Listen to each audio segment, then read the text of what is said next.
Welcome to the Life Self-Mastery Podcast, where we bring in entrepreneurs who have created online businesses and improved their lifestyles. Here's your host, Rohit Malhotra.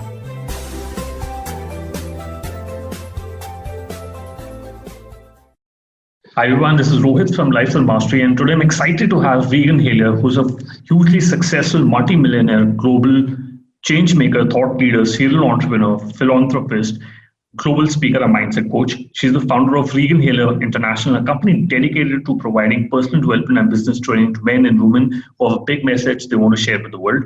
Regan has trained thousands of people, helping them build multiple 6- and 7-figure businesses location-free using powerful mindset changing tools and cutting-edge business development strategies. She specializes in helping experts uncover their true message and launch powerful personal plans, helping them make a big impact and build a legacy. Welcome to the show, Regan. Thank you so much. It's great to be here. Awesome. So, can you share your journey on what got you into this crazy world of entrepreneurship? Yeah, absolutely. So, I definitely didn't grow up thinking I was going to be an entrepreneur. I very much followed the system and, went to school and worked really hard. And I was actually studying to be an architect at the time. And my parents wanted me to go down that path of, getting a job and, the rest of the story. And, I was actually in a university lecture theatre, and I had a moment where I realized that I was creating a life that I wasn't necessarily madly in love with, even though I was very good at it.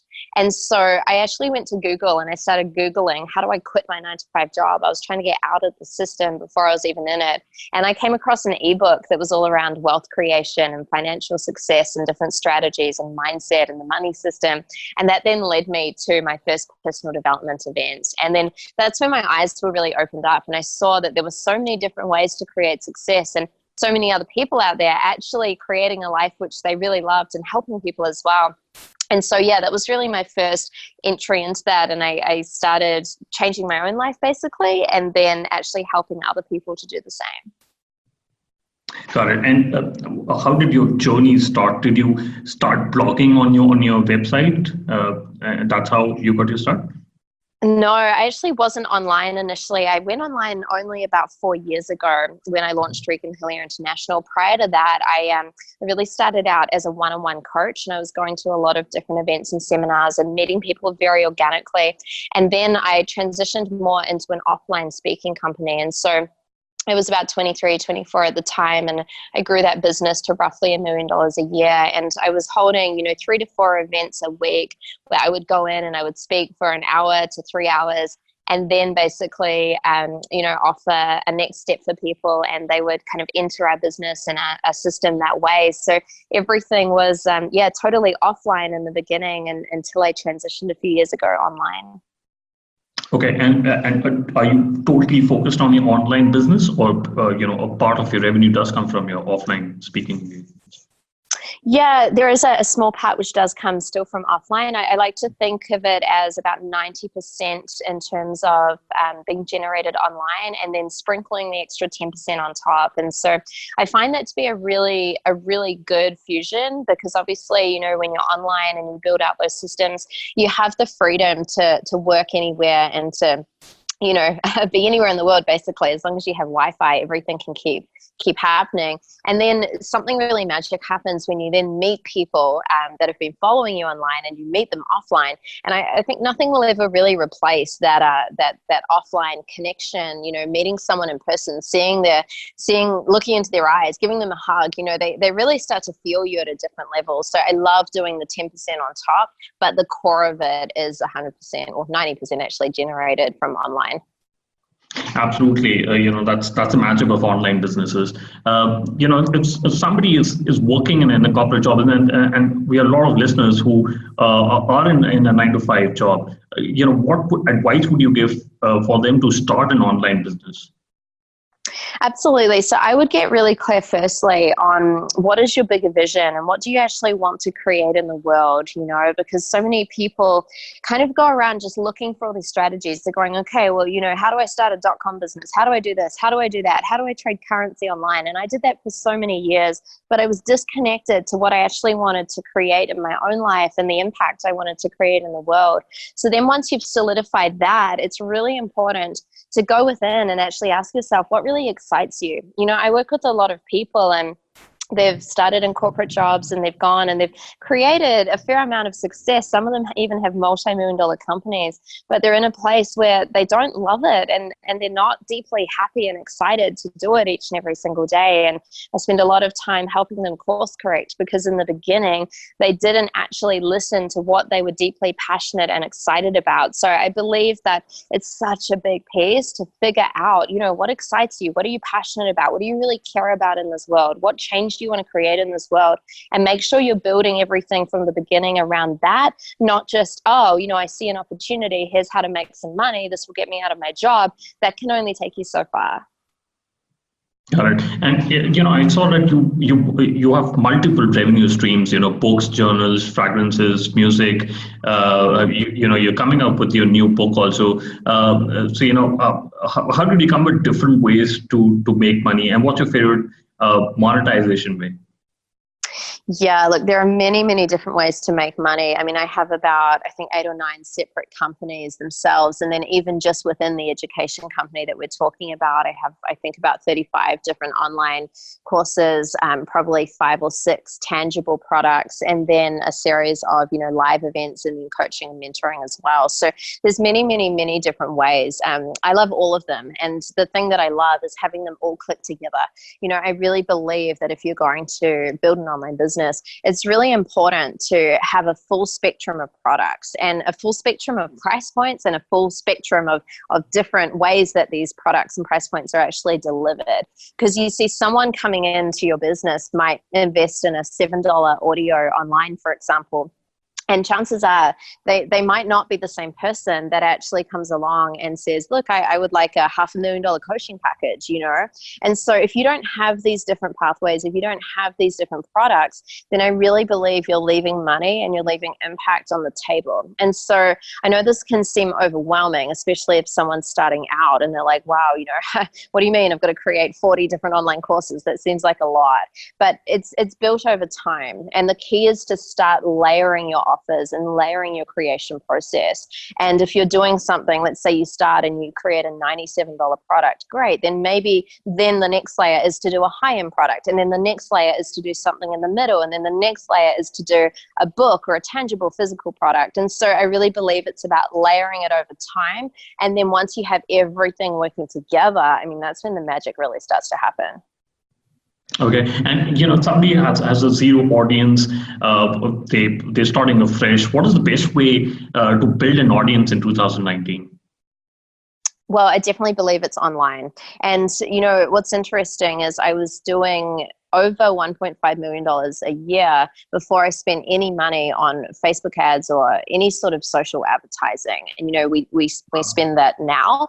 But in the beginning, I wasn't doing that. I just really didn't know how, and I found it confusing. And so I stuck to what was working for me. And what was working was actually building an organic audience, really building a soulmate tribe, a soulmate audience that really loved me and resonated with my message. And so every single day I would show up and I would speak to those people. I would speak to their emotional drivers. I would talk to their fears, their dreams, their desires. I would get into what are they, lying awake at night, dreaming about or hoping or wishing or praying. I'd speak to them directly.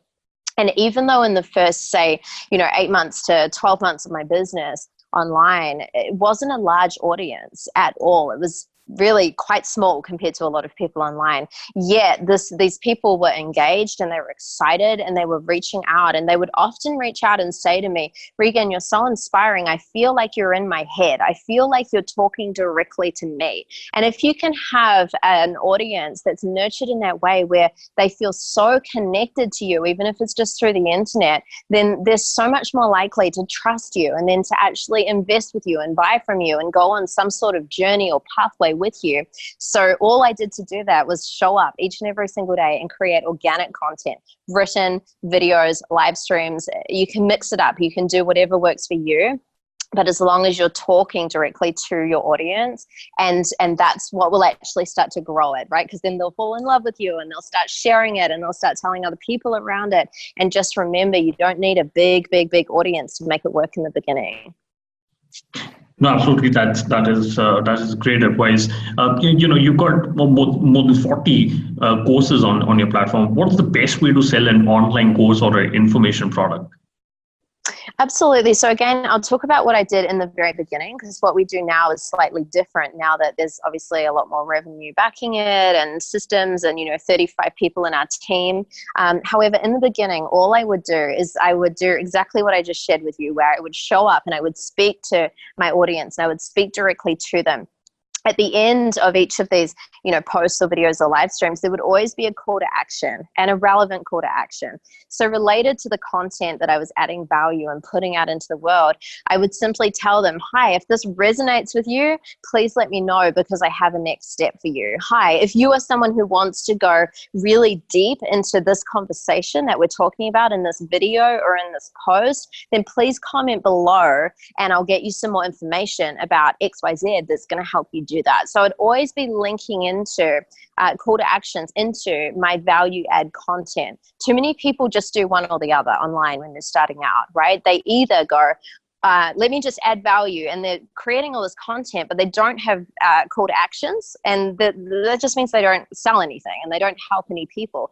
Or they're not adding value and they're just talking constantly about products and services, in which case people just feel sold to, and generally that doesn't work. But there's a beautiful fusion where if you do both and you're 95% adding value and then 5% talking about what you have available to them, the people that resonate with you will start to reach out. And even if it's organically messaging you on Facebook, that was the core of all my first clients. They would just reach out and say, Regan, I love your vibe. How can you help me? Here's my challenges. How can we get to the bottom of this? And then I would start moving them into the pathways that I had available.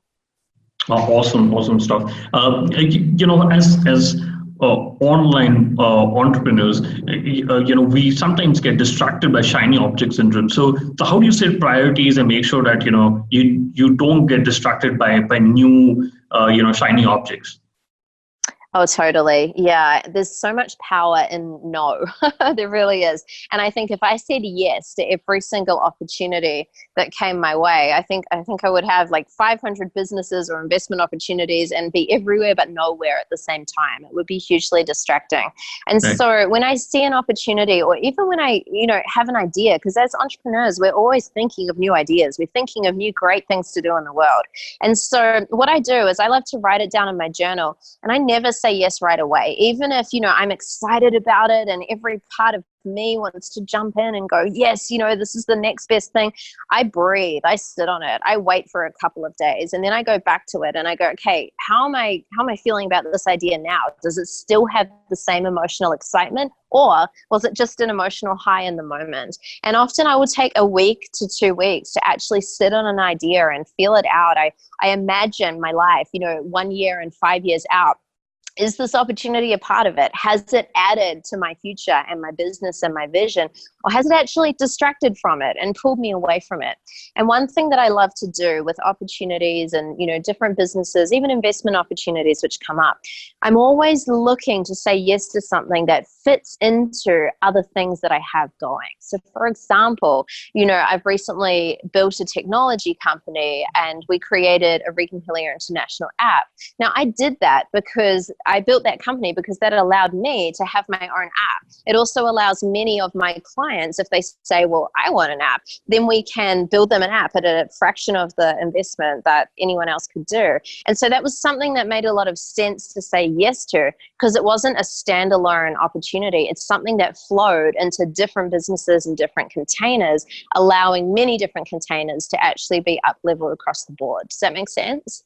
Absolutely. Again, you talked about your app, but you also launching your new book, which is called Abundance Quotes. So what made you write Abundance Quotes, and who's the message targeted to? Yes, absolutely. So abundance codes really is for anyone who has done some layer of personal development work in the past and they know that there's more. They're ready to activate abundance across the board in their life. So we're talking in every single area, not just money. We're talking in health. We're talking in purpose, contribution, spirituality, across the board. And so the abundance codes was a perfect example. It's co-written with my partner, and we received this idea and we started receiving these 52 different codes around what people could do to activate more abundance across the board in their life. And so we didn't immediately jump on this and go, oh yes, this is the next best thing. Let's, create it all tomorrow. We really sat on it and we were like, okay, what is it? Let's breathe into that. A week later, okay, how are we feeling with that? And more information started coming through and more ideas started coming through. And then we got shown this is a book. And then we got shown this is an online course. And then we got shown actually it's a whole series of physical products as well. And by that time, it made a lot of sense to say yes to. But yeah, I'm just tying it back to your question of, shiny objects everywhere. Again, we spent really 2-3 weeks actually tuning into this before we were fully committed to actually, bringing it into the world as a book and all the products. Makes sense. You have a very successful public speaking career. So do you have any advice for listeners on how to improve your communication skills and, if they want to look at a public speaking career? So, any tips on how to improve and launch your own career? Yes, absolutely. Speak every day, 3 times a day until you're really, really, really good. Too many people say, oh, I want to be a public speaker. And they have this dream that someone's going to call them and give them 30 grand and they're going to turn up and be absolutely incredible and be the keynote speaker. It doesn't work that way. I spoke so much. Like I shared with you, I was speaking 4 times a week in Australia and New Zealand in this offline business. I was terrible when I started. I was nervous. I was all over the place. I was not inspiring. I was not influential, but I kept going. I practiced and I practiced and I practiced. And if I had a day or a week where I wasn't booked to speak and there was no event and there was no people, I would speak to myself. And in this day and age, you can speak to yourself, but you can turn on the live stream. There's no excuse. Every single day, if you want to be a speaker, you speak to your audience. You go and you do a live stream. You do an Instagram live. You do a video, even if it's 10, 15 minutes, and you speak. You imagine yourself up on a stage, but you're delivering it, in your own home or a cafe or wherever you are through the internet, and you get better and better and better. Say yes to speaking for free. Say yes to showing up. Take any opportunities you can to practice and to get in front of an audience. And then you will hit a tipping point where all of a sudden people notice you and they're like inspired by you and they want you to come and speak at this event and that event. And, that's when you get the luxury of choosing which events are great for you. But that takes groundwork and it takes focus and dedication and commitment. Got it. Yeah, this is awesome stuff. I want to talk about entrepreneurship has lots of ups and downs, but did you face any bad moments which made you question about what you're doing? Yeah, there's been many ups and downs and many challenges. I think at the core of all of it, I've never been in a place where I'm like, what, maybe I should just stop and go away. I've always been so deeply committed to my vision and so deeply committed to the impact that even if it's been really, really, really hard and I've wanted to run away, I knew that wasn't the answer always. I remember when I had this offline speaking company and, at 23, 24, people were always saying like, oh my gosh, Regan, you've done so well. Look at the success you've created. And I remember a moment where there were about 50 people waiting in a room for me to go in and speak to them. And I just didn't want to go inside. Something in my system was like, no, it doesn't feel right. And so I took a few weeks off. I went to Bali and I started really asking myself, like, what's that feeling about? Like, what's wrong with me? I should be grateful. I should keep doing this. And then I realized that I just wanted more. I didn't want to have to speak 4 times a week and only be in Australia and New Zealand. I wanted to be anywhere in the world. I wanted to work online. I wanted to work, anywhere where there was Wi-Fi that I desired. And I wanted to impact millions of people through the internet. I couldn't fit millions of people in those rooms in the way I was doing it. And so I chose to shut down that business. I walked away from it. I literally, everyone in my life was like, Regan, this is crazy. You're sabotaging this. You're screwing it all up. What are you doing? Like, you should just be grateful for what you have. And I remember just thinking, no, like there's something bigger. And I knew nothing about online business. I knew nothing about internet marketing. I had little to no following at that time. However, I made a decision that, okay, I'm going to make this happen. And when I did that right after that moment and I launched Regan Hillyer International, we did over $1 million in the first 8 months from actually starting out. And it was one of the most challenging moments for me to have the strength to walk away from that. And everyone was telling me I was screwing it up, but because I really listened to myself and I went deep into that, I'm so grateful that I actually did that. Correct. And Regan, what's the next big thing for you? Are you more focused on building more online businesses and focusing on what you're doing right now?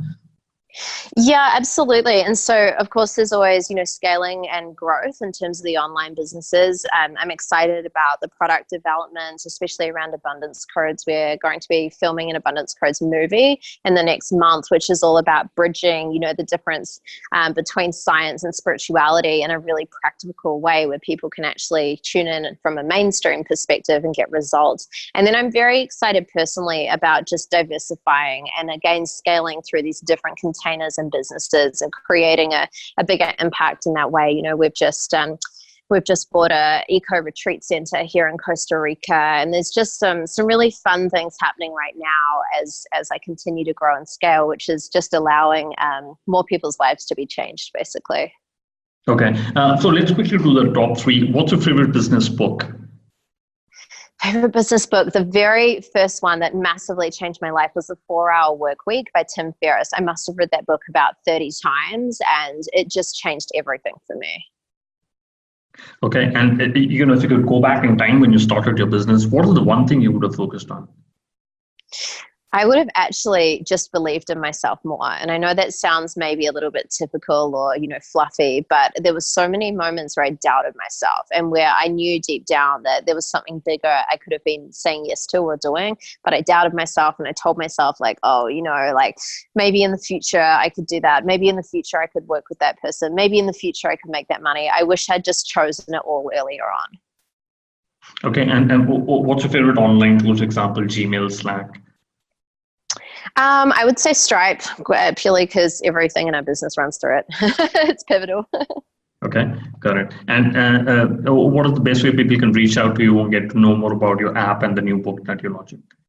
Yeah, definitely. So you can go to reganhillyer.com.